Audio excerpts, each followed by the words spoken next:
ஐயா நிறைய குருமார்கள் சொல்லுவாங்க, என் சன்மார்க்க சங்கத்தில் இணைந்தால் துரு மரணம் ஏற்படாது அப்படின்று. அது எவ்வளவு பெரிய விளக்கம் தெரியுமா? அந்த நேரத்தில் நான் நினைத்து, நான் எங்க போனாலும் நினைப்பேன், ஏதாவது ஆகுமா? எதுவுமே ஆகாது. எதாலும் கொஞ்சம் தான் ஆகும், அதுக்கு மேல ஆகாது. என்ன துரு மரணமும் எந்த ஒரு துஷ்டமும் எனக்கு ஏற்படாது அப்படி என்ற ஒரு நம்பிக்கையும் எனக்கு என் சன்மார்க்கத்தில் இணைந்து என் வள்ளலாரை தான் தெரிவார். வாழ்க்கைக்குண்டான கல்வி என்றால் என்ன, வாழ்க்கைக்குண்டான கல்வியும் கொள்கைகள் என்றால் என்ன போதித்தவர். அந்த உணர்வு, அந்த கரும வினை, என் தாயின் வயிற்றில் இருந்தே கரும வினை என்னை இன்று இத்தனை வயதாகி இந்த உலகத்திற்கு அறிமுகப்படுத்தி இருக்கின்றார் என்றால் என் வள்ளல் பெருமானாருடைய அருள்தான்.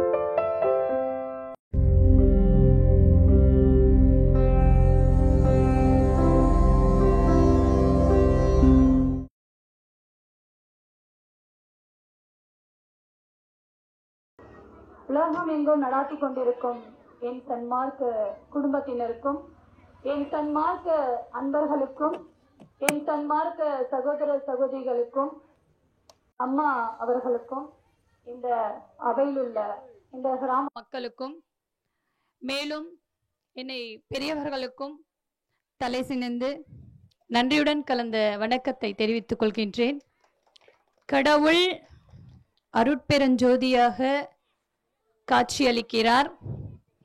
கடவுள் அருட்பெருஞ்சோதியாக காட்சியளிக்கிறார். எல்லா உயிர்களிடத்தும் அன்புதான் செலுத்த வேண்டும். ஜாதி மத இன வேறுபாடுகள் இன்றி வாழ்தல் வேண்டும். மூட பழக்க வழக்கங்களை கைவிட வேண்டும். உண்மை அன்போடு கடவுளை நோக்குதல். இந்த ஒரு வார்த்தையில் எத்தனை உண்மைகள் மறைந்திருக்கின்றது தெரியுமா? எல்லோரும் உண்மை அன்போடு கடவுளை நோக்குகின்றோமா? இல்ல. நம்மளுக்கு என்ன தேவை? இன்னைக்கு எனக்கு பாஸ் ஆயிடணும், இன்னைக்கு கார் வாங்கிடணும், இன்னைக்கு வேலை கிடைச்சிடணும், இன்னைக்கு பணம் வாங்கிடணும், இன்னைக்கு எப்படியாவது இந்த குடும்பத்தை நடத்தினோம் அப்படி என்ற ஒரு நோக்க மனப்பான்மையுடன் தான் கடவுளை அனைவரும் நோக்குகின்றோம். எல்லா மனிதர்களாகிய அனைவரும் அத ஒரே ஒரு மனப்பான்மையுடன் தான் கடவுளையே நோக்குகின்றோம். இப்ப கடவுளையே எப்படி ஆக்கி காட்சி பொருளாக ஆக்கி விட்டோம். அந்த கடவுளுக்கே இப்போ ஸ்பெஷலா பார்க்கணும்னா 100 ரூபாய் கொடுத்தா ஸ்பெஷலா பார்த்துட்டு வரலாம், கிட்ட இருந்தே பார்த்துடலாம். கடவுள் என்பவர், தெய்வம் என்பவர் எப்பாற்பட்ட சக்தி உடையது. அந்த சக்தி உடைய தெய்வத்திற்கே ஒரு அமௌண்ட்டை பிக்ஸ் பண்ணி டைரக்ட் கனெக்ஷன்ல போய் பாட்டுட்டு வராங்க. எல்லா மனிதர்களும் இதையேதான் செய்து கொண்டிருக்கிறார்கள். ஐயா எம் பெருமானார் மட்டும்தான் உண்மை அன்போடு கடவுளை நோக்குதல். இந்த ஒரு வார்த்தை எவ்வளவு தெளிவாக இருக்கின்றது. நானும் கடவுளை வணங்கினேன். கடவுள் லைனிங் நல்லா வச்சணும். உண்மை அன்பு என்ன? நான் என்னுடைய வாழ்க்கைக்கு எதை நோக்கி செல்கின்றேன்? அந்த உண்மை அன்போடு கடவுளை நோக்குதல். இறந்தவர்களை புதைக்க வேண்டும், எரிக்க கூடாது. எல்லா உயிர்களிடத்தும் எம்பெருமானார் புல்லையும் பூண்டையும் நாயையும் ஒரே தராசு தட்டில் வைத்து பார்த்தவர். எந்த மார்க்க தலைவர்களும் அவரவருக்குண்டான துறவிகள் அவரவர்களுக்கு உண்டான மார்க்கங்கள் உண்டான கொள்கையை மட்டும்தான் பரப்புவார்கள். தெரியலையா? அவங்க இப்ப ஒரு மார்க்கம் இருக்கின்றது என்றால் அந்த மார்க்கத்திற்கு உண்டான கொள்கைகள் மட்டும்தான் பரப்புவார்கள். இதுவா கொள்கை? இதுவா வாழ்க்கைக்கு உகந்தது? என் வள்ளல் பெருமானார் மட்டும்தான் வாழ்க்கைக்குண்டான கல்வி என்றால் என்ன, வாழ்க்கைக்குண்டான கல்வியும் கொள்கைகள் என்றால் என்ன போதித்தவர். எந்த ஒரு துறவியாலும் அவர்களை இந்த மண்ணுலகிற்கே மகத்தானவர் நம் வள்ளல் பெருமானார் மட்டும்தான். முன்பெல்லாம் பெண்கள் துறவரம் மேற்கொள்ள வேண்டும் என்றால் இல்லறத்தை விட்டு போக வேண்டும். பெண்களுக்கு அந்த இது இல்லை, ஆண்கள் மட்டும்தான் செல்ல வேண்டும். ஆமா, இல்லறத்தே துறக்க வேண்டும். அப்படி என்ற ஒரு நிலையை மாற்றி பெண்களுக்குண்டான அந்த இல்லறத்தை இல்லறத்திலிருந்தே பெற முடியும் அந்த ஞானத்தை அந்த எம் வள்ளல் பெருமானாருடைய கொள்கையில் மிக சிறப்பாக கூறியுள்ளார். இப்ப இதெல்லாம் இருக்கும். கருணை அப்படி என்றாலே, கருணை என்றாலே எம்பெருமானார் தான். எங்க பார்த்தாலும் நீங்கள் செல்லுங்கள். இப்பொழுது நான் எம்பெருமானாருடைய சன்மார்க்கத்தில் என்னை இணைத்து கொண்டு என்னை வழிநடத்தி கொண்டிருக்கிறார்கள் என் சன்மார்க்க சங்க அன்பர்கள். எங்கு சென்றாலும் என்னை சுற்றியுள்ளவர்களும் என் சுற்றாரும் நட்பும் அனைவரும் வள்ளலாரை கண்டாலே உன்னை தான் ஞாபகம் வருகின்றது என்று சொல்கிறார்கள். ஏன் என்றால் இஸ்லாத்தை சேர்ந்த நான் என் வள்ளலாரில் என்னை இணைத்து கொண்டது எப்படி? நான் போட்டிருக்கும் உடை மட்டும்தான். நான் ஒரு மனிதன். அந்த ஆறறிவு சிந்தனை நம்மளுக்கு ஏற்பட்ட 6 அறிவுடைய மனிதன் என்றுதான். பட் 6 அறிவுடன் தான் நடந்து கொள்கின்றோமா? கோபம் இல்லாமல் இருக்கின்றதா? எல்லா மார்க்கத்திலும் அன்பை தான் உரைக்கிறார்கள், எல்லா மார்க்க துறவிகளும். அந்த அன்பை நாங்கள் செயல்படுத்துகின்றோமா? அந்த அன்பு இன்று உலகம் முழுக்க இருந்தால் எங்கேயாவது சண்டை சச்சரவு நடக்குமா? என் வள்ளல் பெருமானார், வள்ளல் என்றாலே என் வள்ளல் பெருமானார். கருணைக்கு ஒரு அர்த்தம் இருக்கின்றது, அதற்கு விளக்கம் இருக்கின்றது. என்னுடைய அகராதையில் கருணை என்றாலே என் பெருமானார் தான் எனக்கு ஞாபகம் வருகின்றது. எல்லா மார்க்கத்திலும் ஒரு வேளை உணவு அளிக்க வேண்டும் என்றால் ஒரு நாளைக்கு பிளான் பண்ணுவாங்க, இல்ல ஒரு 2 நாளைக்கு பிளான் பண்ணுவாங்க. கோவிலுக்கோ எந்த ஒரு மார்க்கமும் எல்லா தெய்வங்களுக்கும் எந்த ஒரு பிளானும் இல்லாம ஒரு நாளைக்கு எத்தனையோ லட்சக்கணக்கான மக்கள் இந்த உலகம் முழுக்க இந்த ஜீவகாரியத்தை அடைந்து கொண்டிருக்கிறார்கள் என்றால் என் வள்ளல் பெருமானின் சன்மார்க்கத்தில் மட்டும்தான் என்று நான் சொல்ல வருவேன். உண்மையில் நீங்க வேணா யோசிச்சு சிந்தித்து பாருங்க. எந்த மார்க்கமாவது ஒரு வேளை உணவு ஜீவகாரணியம் லட்சக்கணக்கான மக்கள் இந்த உலகம் முழுக்க அடைந்து கொண்டிருக்கிறார்களா? நிச்சயம் இல்லை. என் சன்மார்க்க சங்கங்கள் அதை எடுத்து நடத்தி கொண்டிருக்கிறார்கள். ஐயா, என் பெருமானார் விட்டு சென்ற அந்த சன்மார்க்க கொள்கைதான் என்னை இந்த சன்மார்க்கத்தில் என்னை இணைய வைத்தது என்றால் எவ்வளவு பெரிய விஷயம் சொல்லுங்கள்.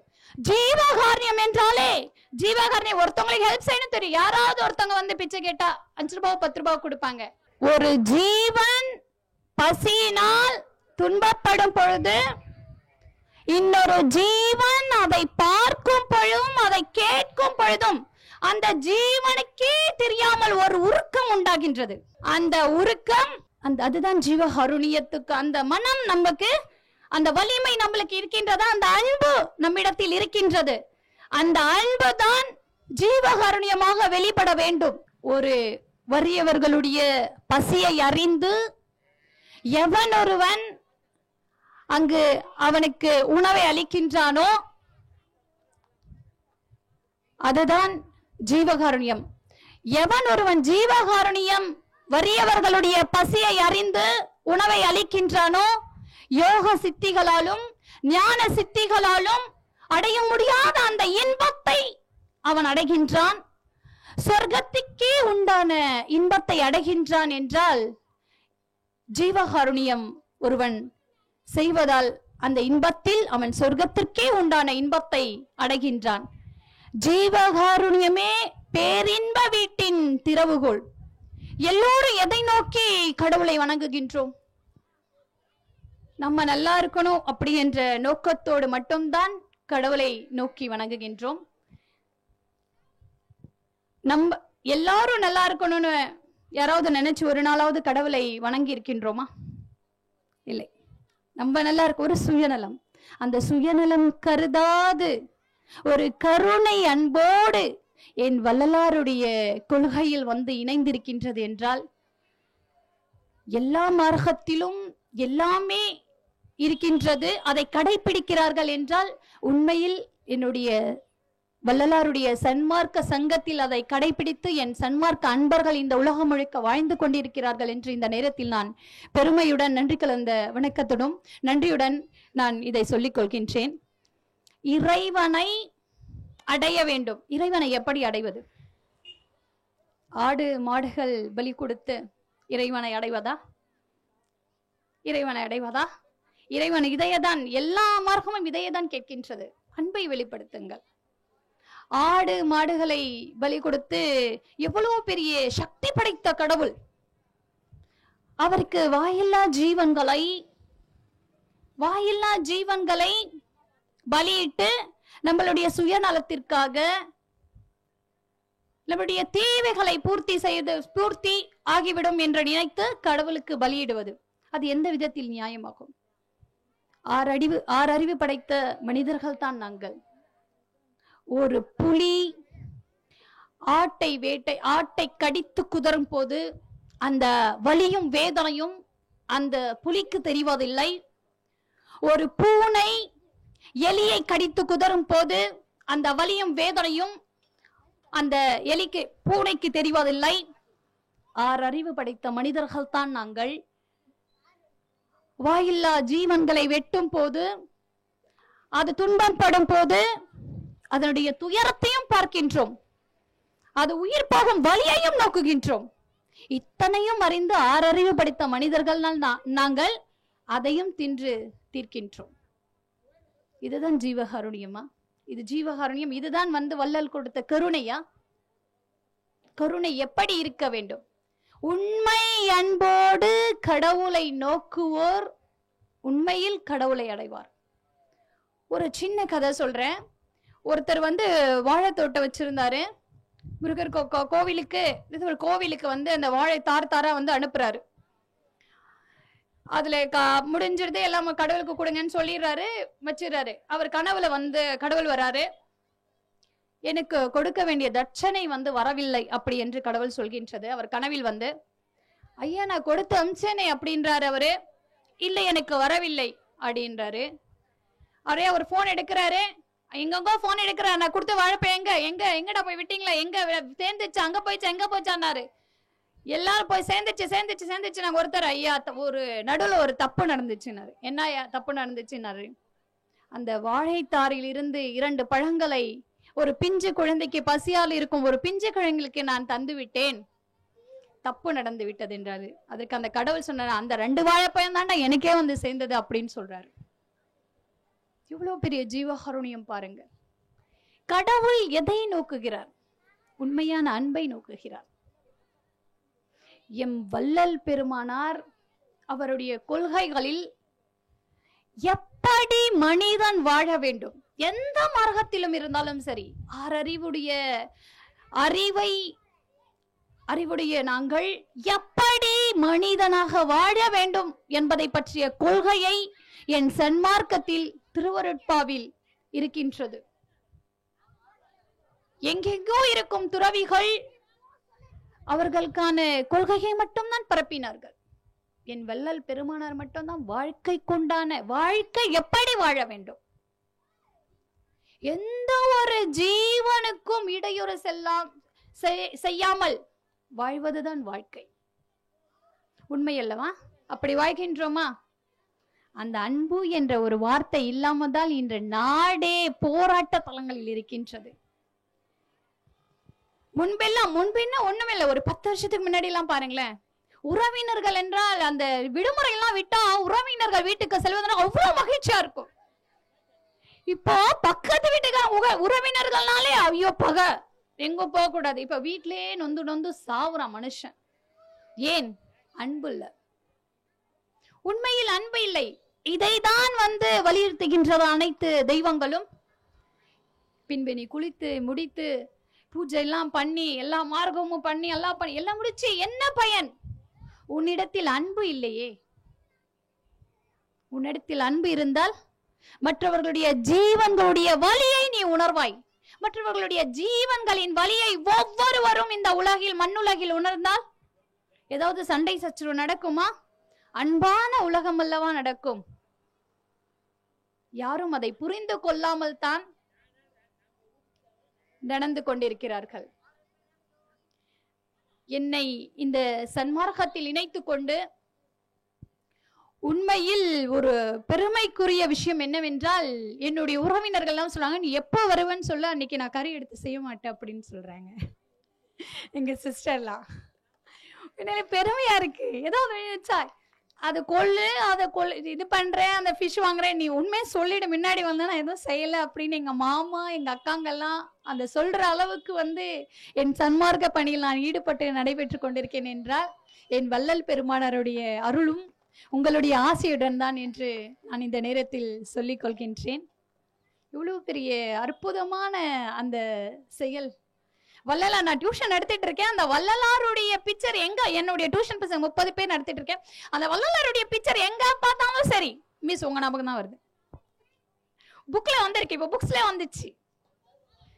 எம்பெருமானாருடைய கொள்கை எவ்வளவு பெரிய மகத்தான கொள்கை.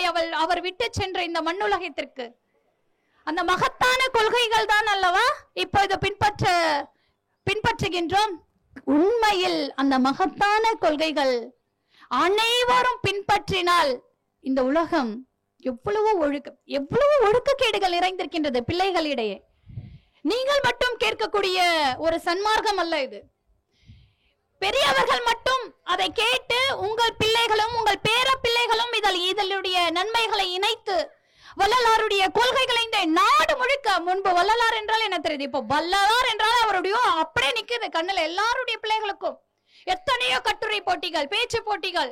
வள்ளலார் எங்க அப்பானாலும் 200ஆம் ஆண்டு வள்ளலார், 200ஆம் ஆண்டு வள்ளலார், எங்க உலகம் முழுக்க இன்று வள்ளலார் என்றால 200 ஆண்டுகள் தான் ஆகின்றது. இன்று உலகம் முழுக்க பரவி இருக்கின்றது. இதனுடைய கொள்கைகள் நம்முடைய பிள்ளைகளுக்கும் நம்மளுடைய பேர பிள்ளைகளுக்கும் அதனை உண்மையை கற்றுத்தர வேண்டும். ஒண்ணுமே இல்லை, பொண்ணுடைய தலையில இருந்து பேன் எடுத்தாச்சா கார்த்திகேயன் சாருக்கு போன் பண்ணி சொல்லிடுவேன், நீ வள்ளலார்ல தானே இருக்கேன்றா என்னுடைய பொண்ணு.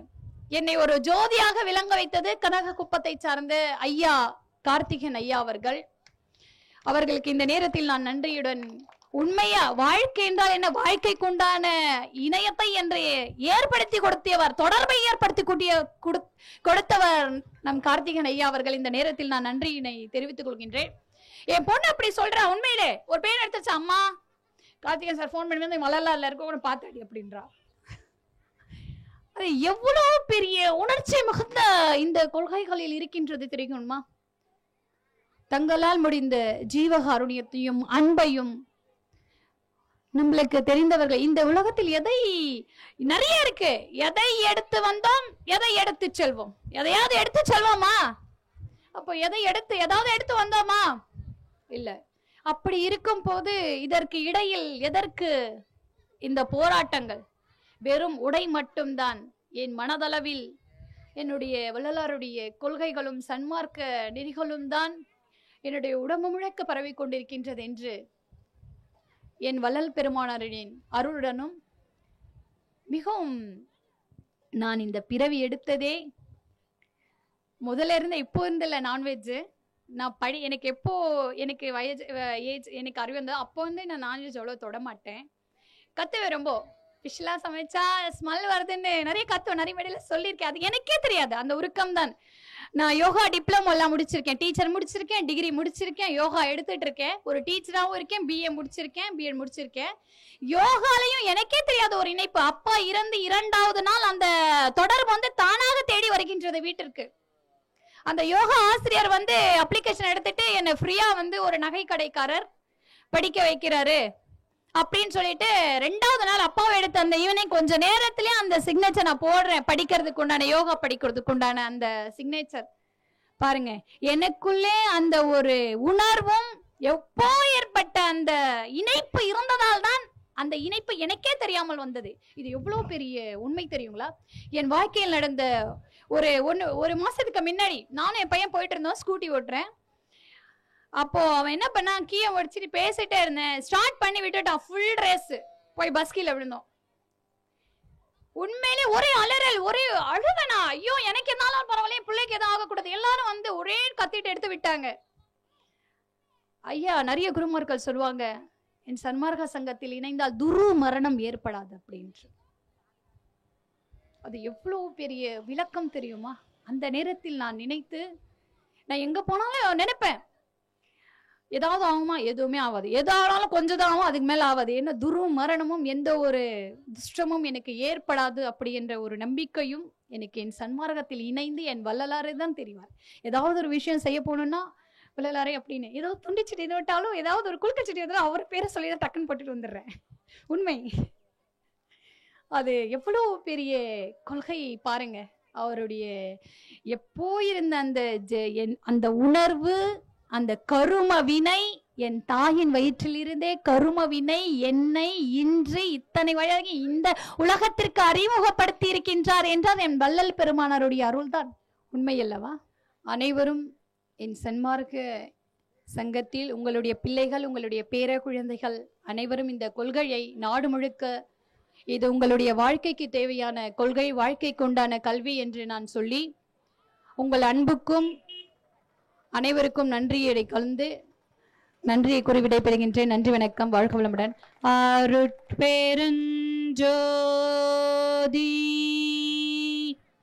அருட்பெருஞ்சோதி